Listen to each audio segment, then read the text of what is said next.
Dena, this concept of, soulfulness, right?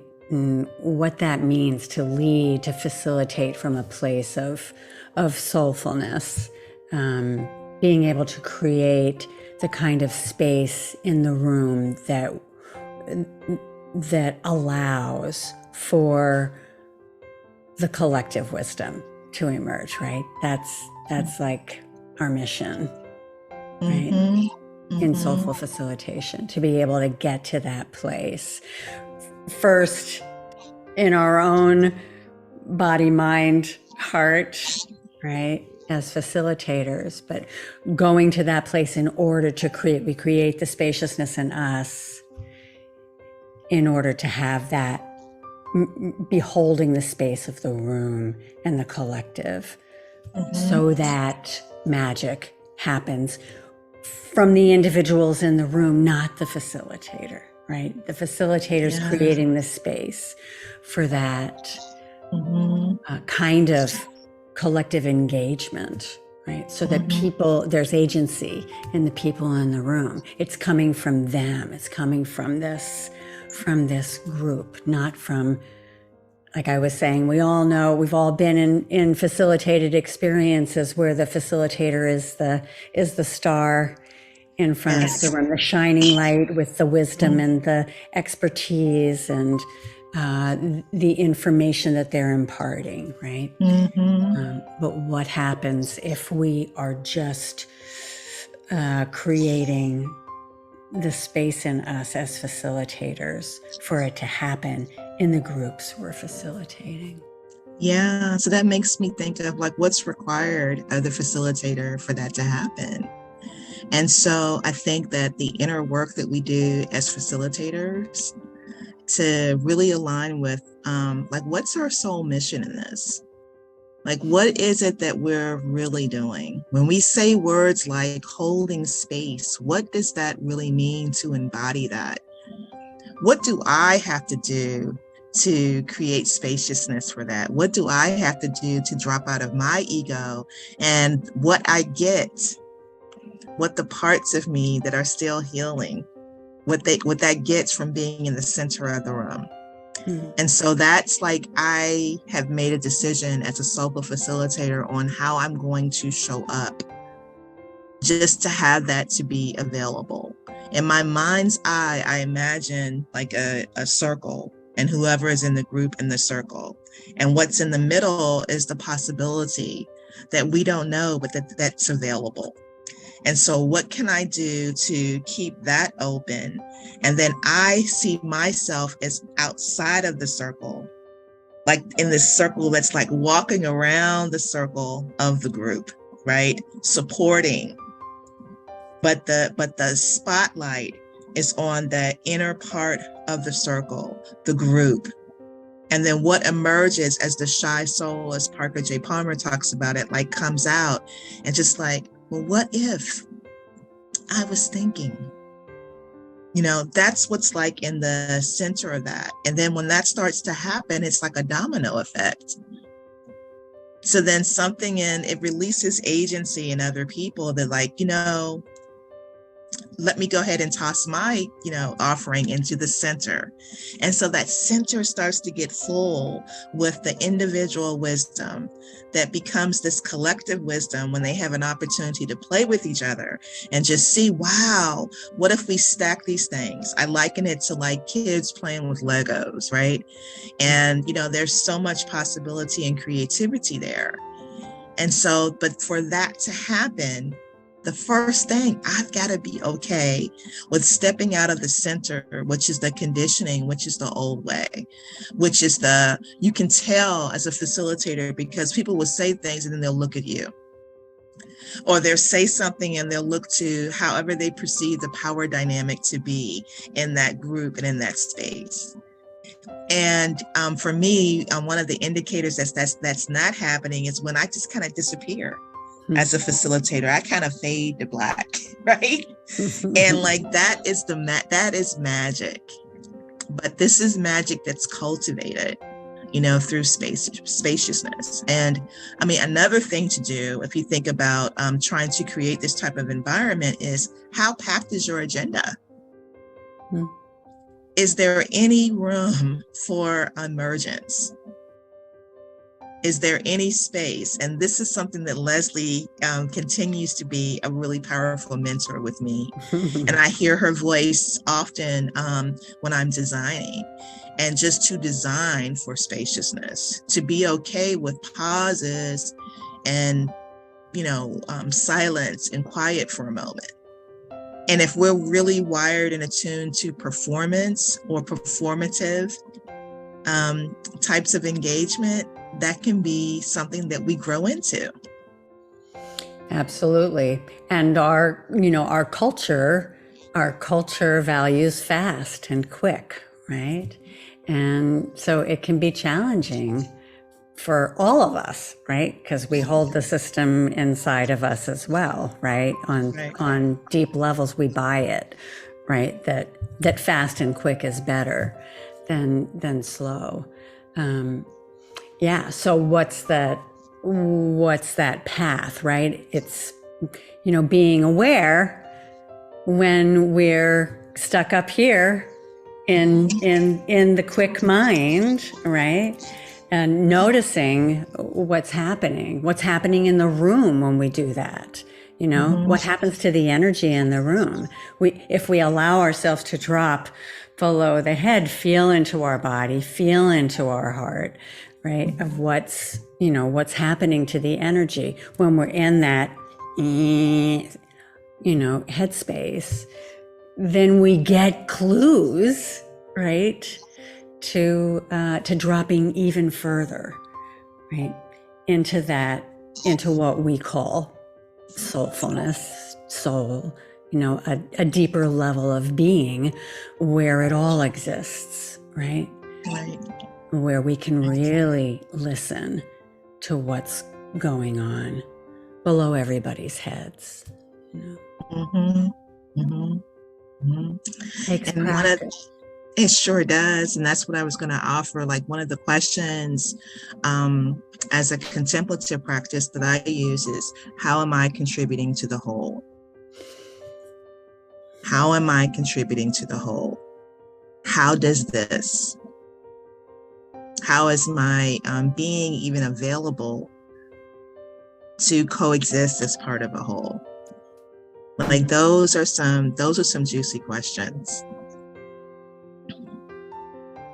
Yeah, and if I'm able to model that, right, then that translates in the room, in the energy in the room as well, and welcomes those shy souls of Parker Palmer's, right? To come out, be willing to say, hey, I've got an idea, right? Yeah. And this is I just want to shout out that this is different from inclusion. This is a different depth, right? And so this is, yes, inclusion, but it's inclusion with those emergent thoughts, those things that we may not feel comfortable in sharing out loud or within different audiences or groups, right? Like, this is coming from a depth within us. And when we think about the complex times that we're in, that can be really challenging. And also, we know from history that from the greatest challenges come the greatest possibilities, right? And so it's really beholden for us to, be okay and to create a culture around not even digging deep, but to allow what is deep within us to come through us. And that's what these soulful spaces are really about. As an example, I can remember being in a group environment fairly recently, and it just seemed like, we were really onto something, and the energy just kind of went like this. It went like a whirlwind, and we could have easily just kind of like went with that and, wow, that was a great session. but you could sense that all the voices weren't being heard in the space. You could get a sense that there was something else that wanted to come through. And so it was a risk, but a wonderful risk. So let's slow down for a second. We had that. But I don't know, I get a sense that something else wants to come through. I have a sense that someone else has something to contribute to that. And that contribution allowed that whirlwind to slow down enough to scoop that up and to come to a level of ideation and innovation that was just awe-inspiring.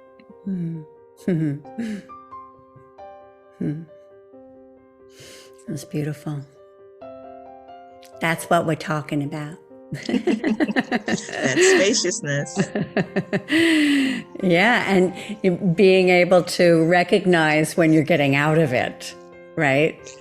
And calling for a bell, right? As we say, like, just let's just stop for a minute,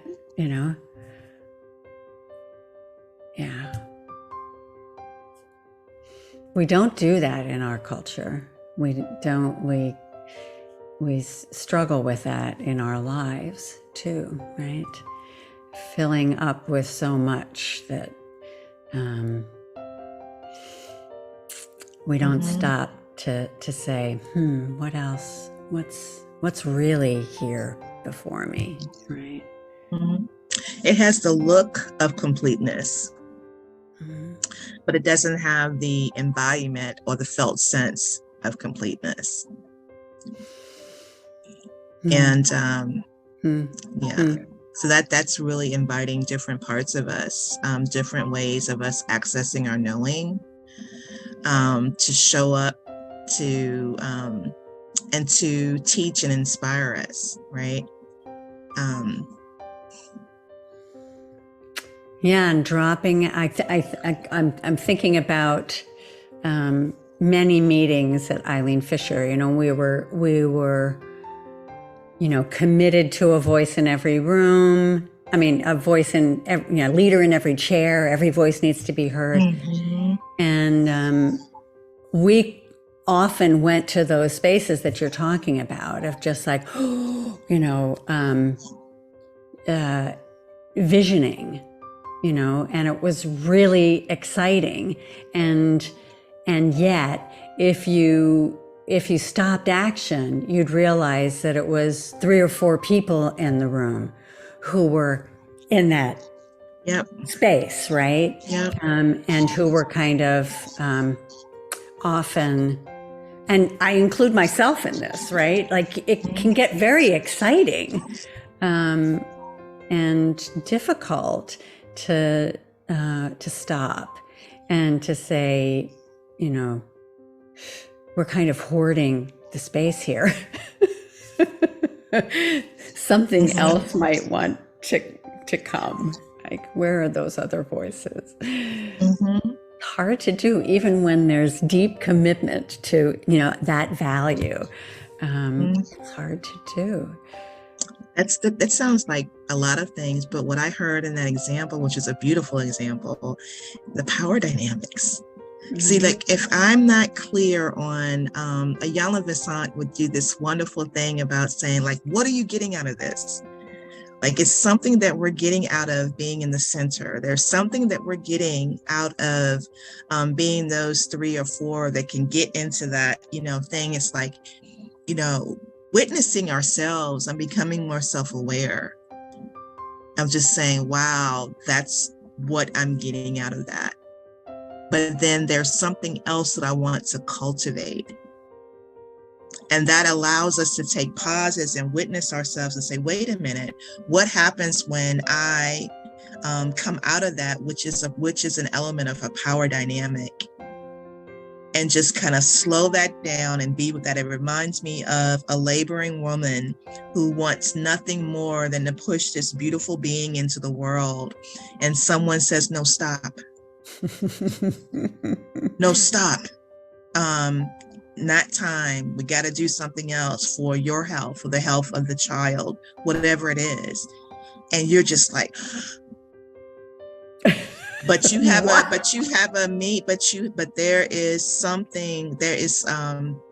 but there's something greater than your need for that moment that like allows you to go into this spaciousness. That's exactly what that feels like.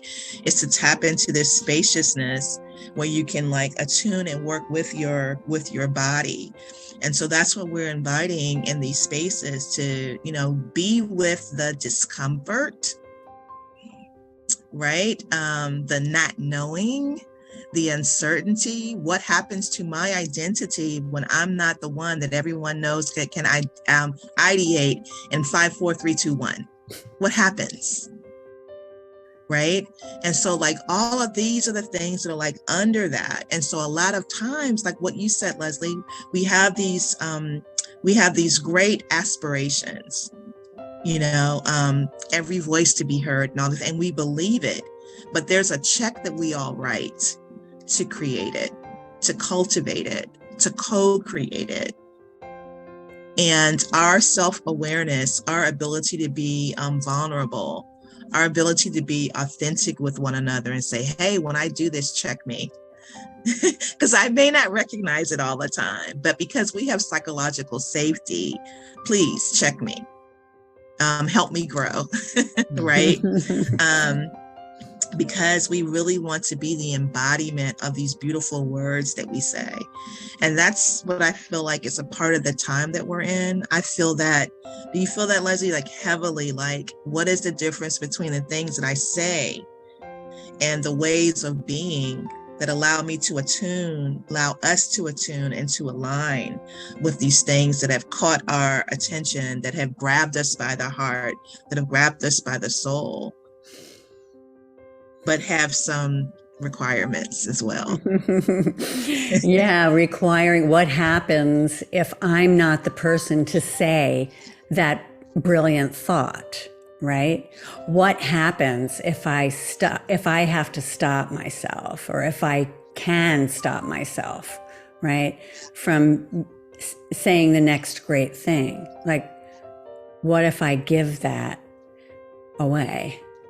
What if I allow that to come through somebody else, you know, instead of me? And what goes on in me, you know, like that's part of the practice too, right? It's like recognizing, oh, I'm dying to say this. I'm dying to say this. This needs to be said. And it's like, does it really? Does it really? Maybe, you know, maybe not. What if you just take a moment?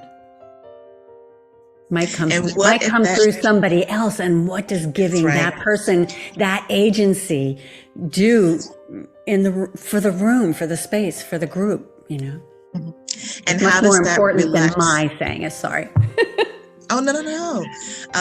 And how does that relax my ego when the thing that I thought that only I could say, that had to come through me, actually came through another person? Like, what am I really witnessing here? Like, these are the things that I think are truly transformative, individually, culturally, and collectively, that don't live in the next initiative.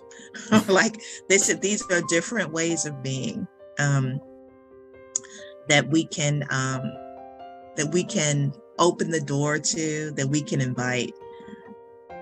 You know, just with doing a couple of really intentional things and knowing how we show up in spaces and how that really makes a difference in terms of what's in the background for what wants to happen anyway to happen. That's a power with, I think, that's really beautiful. Mm-hmm. Yeah. And that's, you know, you know, the essence of leadership, real leadership, right? Being able to hold power with, to welcome power with, rather than power over, rather than I'm the leader, so I've got all the answers, right? It's like, what if I really empower these people I lead? wow, what could happen then if it's not all about me, one person, you know? And it's about the team, the collective, the group, the community, empowered to collaborate from a very creative space.